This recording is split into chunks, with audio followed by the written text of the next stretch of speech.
आज हम सौर मंडल का दूसरा भाग देख रहे हैं। हम आज देखेंगे कि जितने भी ग्रह हैं उनके बारे में पढ़ेंगे। क्योंकि कल हम पढ़े थे सूर्य के बारे में, सूर्य था क्या, सूर्य के बारे में जितना भी था हम उसको बता दिए थे। आज ग्रहों के बारे में देखेंगे, एक एक करके सारे ग्रहों को देखेंगे आज। और सीरीज से जितने भी प्रश्न इसमें बनते हैं उसको हम देखेंगे। एक बात ध्यान रखिएगा, जितना हम पढ़ा रहे हैं आपको वह सब जहाँ पर समझाने योग्य बातें हैं उन पॉइंटों को हम समझा दे रहे हैं। आपका कर्तव्य है कि आप पिछले जितने भी सालों का पेपर है उनको हल कीजिए। उनमें से जो भी प्रश्न आपको नहीं समझ में आ रहा है यहाँ पर कमेंट करके बता दीजिए, उसको हम यहाँ पर सॉल्व कर देंगे। देखिए, ये जो भी प्रश्न हैं जो हम बनाए हुए हैं यह कहीं ना कहीं एक दूसरे प्रश्नों से लिंक हैं। अगर आप कोई बुक लेते हैं, बुक में क्या सूर्य से जो हम पढ़ाए हैं उतने ही प्रश्न हैं? नहीं, और भी बहुत सारे प्रश्न हैं, लेकिन वह कॉन्सेप्चुअल नहीं है। ठीक है, हम यहाँ पर जितने भी कॉन्सेप्ट के प्रश्न हैं उनको बता रहे हैं। जो सिर्फ रटने योग्य हैं, डेटा हैं, उनको आप वहाँ से देख लीजिए। ठीक है, और नहीं तो एक नोट्स उठा करके हम दे देंगे, वह भी आप पढ़ेंगे। तो इससे अच्छा आप खंगालिए। आप जब किसी चीज़ को खंगालेंगे तो आपको एक के बजाय 10 चीज़ें आपको मिलेंगी। ठीक है, और उसको देखते रहिए। जहाँ भी प्रॉब्लम आए हमको बताइए। ठीक है, हम ये जो बता रहे हैं यह चीज़ें इतनी ही नहीं हैं, यह 10,000 प्रश्नों को लेकर के पड़ी हुई हैं, बैठी हुई हैं। ठीक है, हम सिर्फ इतना कर सकते हैं, आपको एक अच्छा रास्ता दिखा सकते हैं। और हम ही नहीं, कोई भी टीचर हो सिर्फ एक अच्छा रास्ता, एक डगर दिखाता है। ठीक है, मेहनत सारी आपकी होती है, आप में देखना है कितना दम है। ठीक है, आप जब मेहनत करेंगे तो सारे प्रश्न अपने आप आपके क्लियर होते चले जाएंगे। यह तो क्या है, यह सिर्फ एक रास्ता है, एक अच्छा रास्ता है कि इसको अगर आप पढ़ लेते हैं तब जो आप पढ़ेंगे वह अच्छे से समझ में आएगा। ठीक है, यह चीज़ें ध्यान में रखिएगा। अब देखिए, सूर्य हम पढ़ लिए थे, अब ग्रहों की बारी है कि देखिए ये ग्रह जो हम बनाए हुए हैं इसको ध्यान दीजिएगा कि सबसे बड़ा ये जो नंबरिंग हुई है इनमें, यह सबसे बड़ा मतलब नंबर 1 पे कौन सा ग्रह है? यह अपना बृहस्पति है। ठीक है, नंबर 2 पर शनि है, 3 पर अरुण है, 4 पर वरुण है। एक प्लूटो भी था, लेकिन वह बौने ग्रह की श्रेणी में आ गया, जो कि ग्रह की श्रेणी से बाहर ही हो गया। सूर्य है, बुध है, शुक्र, पृथ्वी, मंगल, बृहस्पति, शनि, अरुण, वरुण। ठीक है, इतने ग्रह हैं और एक हमारा सूरज है। सूरज खत्म हो गया था।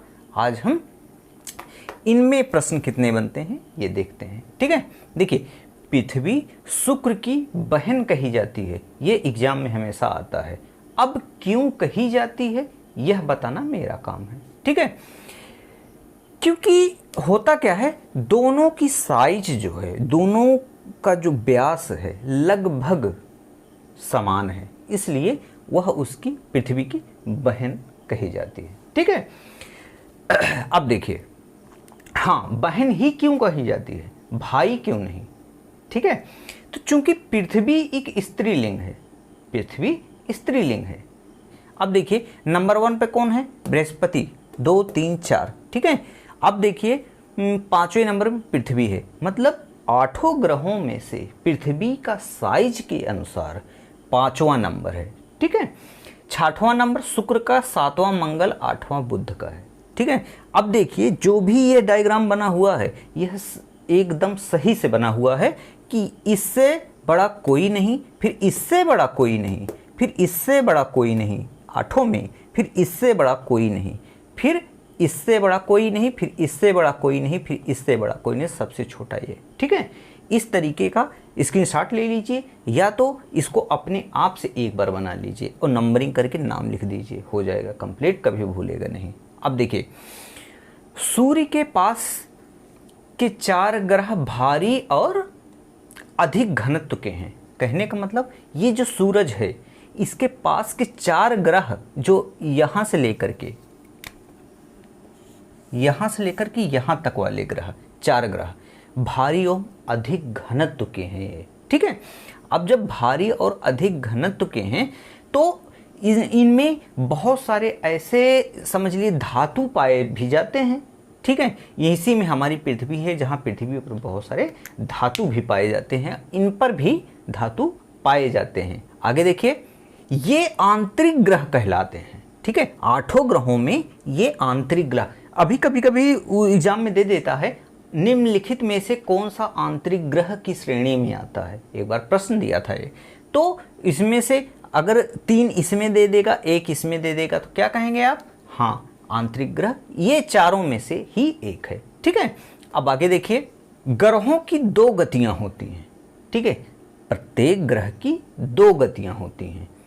अब देखिए, हम ये समझाए थे तारा किसे कहते हैं? जिनका अपना प्रकाश होता है। ग्रह किसे कहते हैं? कि जिनका अपना प्रकाश नहीं होता है, बल्कि सूर्य के प्रकाश से प्रकाशवान होते हैं। या उपग्रह कौन है? जिनका अपना प्रकाश नहीं होता है, लेकिन सूर्य के प्रकाश से प्रकाशवान होते हैं। ये इन दोनों को हमेशा ध्यान में रखिएगा। अब देखिए, ग्रहों की 2 गतियां होती हैं। घूर्णन मतलब परिभ्रमण, और गति एवं परिक्रमण एवं परिक्रमण गति, ठीक है। अब देखिए, जैसे पृथ्वी की गति एक तो है कि अपने अक्ष पर पश्चिम से पूर्व की तरफ घूमना, ठीक है। ये इससे क्या होता है, ये मान लीजिए पृथ्वी का वह हिस्सा है जो आपके सामने है, ठीक है, और वो ये हिस्सा पीछे वाला अभी सामने है। तो ये पेन आपको दिख रही है, लेकिन जैसे जैसे हम पीछे जाते हैं पेन क्या होती है? छुप जाती है, क्योंकि वो हिस्सा नहीं, फिर आ जाती है। जब छुप जाती है तो रात आ जाती है दिन, छुप जाती है रात, आ जाता है दिन। कहने का मतलब ये एक गति है जो 24 घंटे में पूरा करती है पृथ्वी, ठीक है। और एक गति और होती है जो आप मान लीजिए सूरज हैं तो घूम करके फिर से आ गया, ठीक है। इस तरीके का दूसरी गति है। मतलब सूर्य का एक चक्कर लगाती है। देखिए, मान लीजिए ये सूरज है, ठीक है। हर एक ग्रह क्या है? घूम रहे हैं, इसी की परिक्रमा कर रहे हैं। सूर्य की परिक्रमा 8 ग्रह पूरी तरीके से, ऐसे समझ लीजिए 8 ग्रह सूर्य की परिक्रमा ही कर रहे हैं, ऐसे ऐसे। तो जब सूर्य की परिक्रमा सब अपने अपने नियत जो ऑर्बिट है उसी पर ही परिक्रमा कर रहे हैं।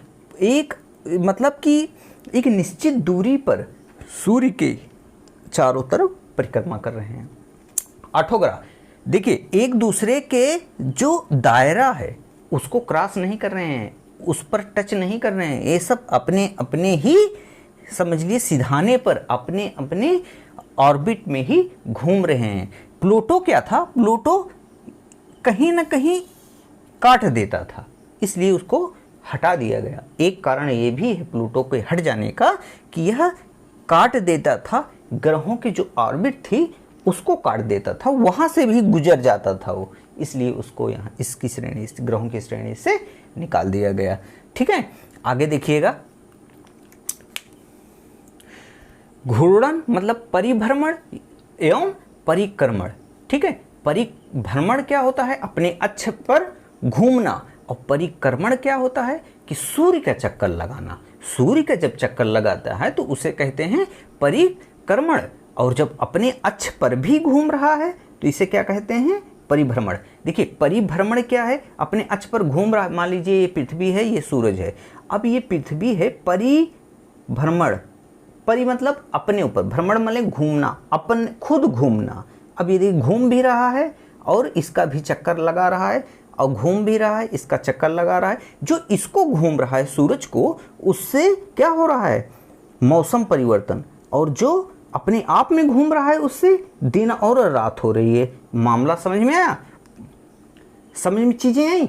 अगर ये अपने आप में घूम रहा है तो क्या हो रहा है? दिन रात, और सूर्य का चक्कर लगा रहा है तो क्या है? मौसम परिवर्तन, ठीक है। ये प्रश्न हमेशा पूछा भी जाता है। आगे देखिए,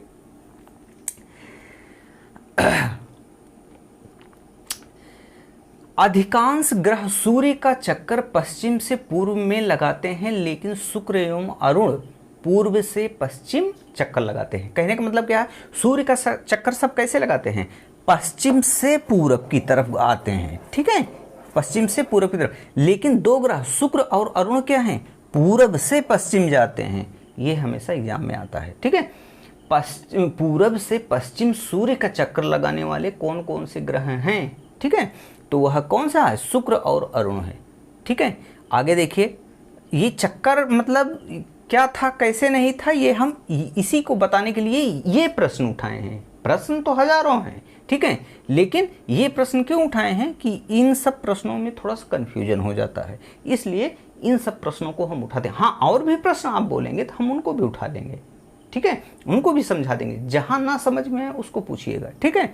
आगे देखिए, अधिकांश ग्रहों के पास अपने उपग्रह हैं, ठीक है।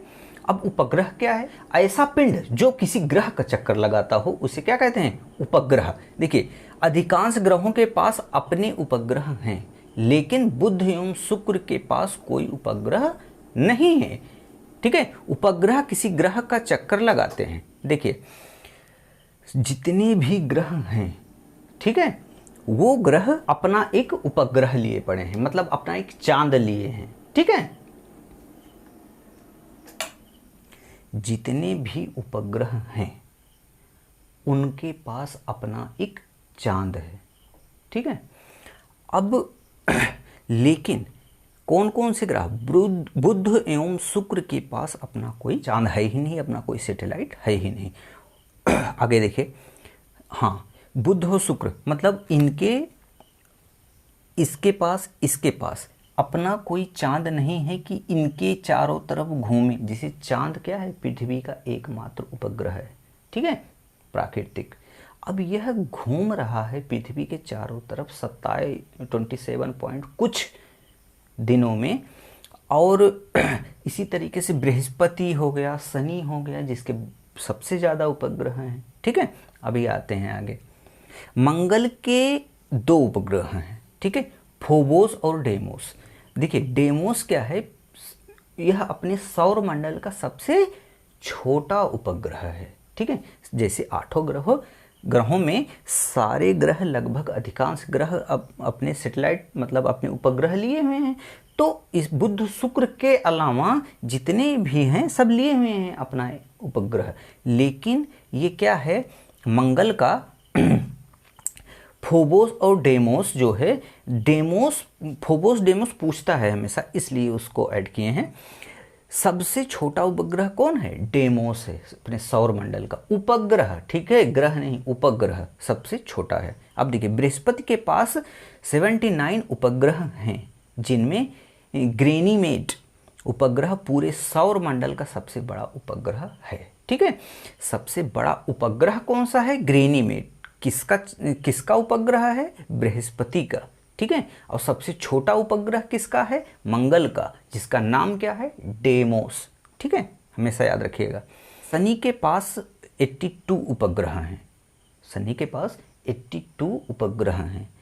जो सबसे ज़्यादा हैं, मतलब सौर मंडल में जो भी ग्रह हैं उनके जितने भी उपग्रह हैं वह क्या है, सबसे ज़्यादा शनि के हैं। ये 2019 में आगे हो गया, पहले बृहस्पति था। 2019 में कुछ भूगोलवेत्ताओं ने इसकी खोज की, वैज्ञानिकों ने इसकी खोज की और शनि के 20 सैटेलाइट मिले, ठीक है। इसलिए इनकी संख्या कितनी हो गई, 82। अब देखिए, इसका सबसे बड़ा उपग्रह टाइटन है।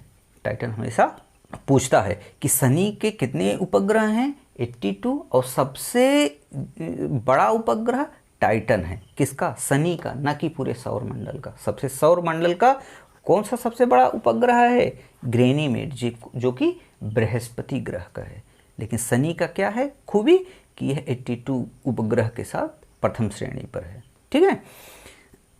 शनि के 7 वलय हैं जो धूल कणकें हैं। जो शनि आप कभी देखे होंगे, जो शनि है उसके चारों तरफ एक रिंग टाइप बना हुआ है शनि ग्रह के।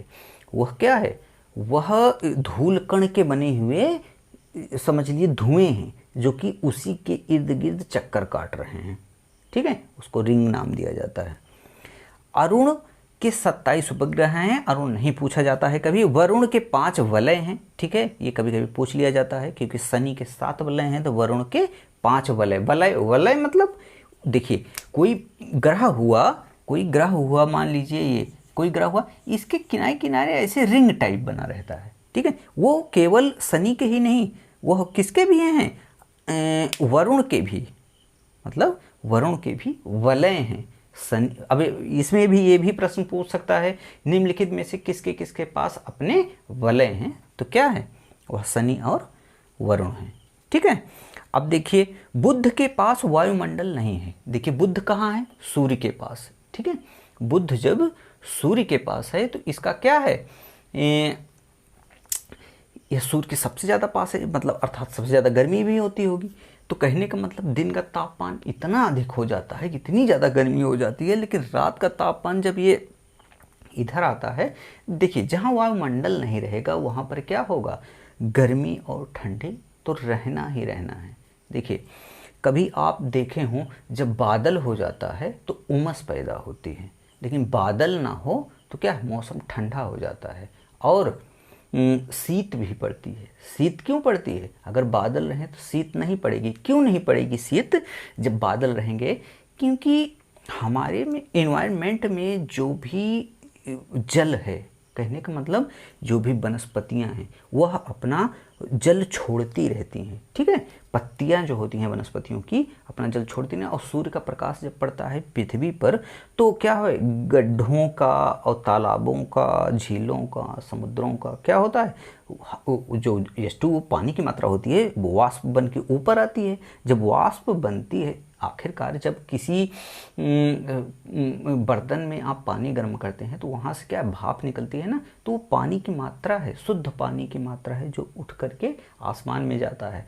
तो कहने का मतलब क्या है, सूर्य का प्रकाश पड़ा, वहाँ पर अपने सबको तो दिखता नहीं है, जिस प्रकार से अपने सब पानी उबालते हैं वहाँ से धुआं ऊपर की तरफ उठता है, लेकिन सूर्य का प्रकाश जब पड़ता है पृथ्वी पर तो क्या होता है कि जितने भी पानी के स्रोत हैं, वाष्पोत्सर्जन वनस्पतियां भी करती हैं, तो उनका जो जल है वो भी निकल के ऊपर की तरफ जाता है, उड़ता है, बहुत धीरे धीरे मात्रा में, जो अपने सबको नहीं दिखाई देता है, लेकिन वो क्या एनवायरनमेंट में ही रह जाता है। अगर बादल छा गया तब क्या हुआ, यहाँ बादल जब छा जाता है तो यहाँ की हीट जो है वो हीट ऊपर की तरफ रिलीज नहीं हो पाती है, बादल आ जाते हैं और क्या होता है, बादलों के ऊपर ये हीट नहीं जा पाती है, उमस पैदा हो जाती है, उतनी ही गर्मी रह जाती है, जो भी जल ऊपर की तरफ आया हुआ है वो वहीं ठप हो जाता है। कहने में पृथ्वी से अगर जितना भी ऊंचाई पर वो जल आया हुआ है, जो वाष्पोत्सर्जित हुआ है वनस्पतियों का और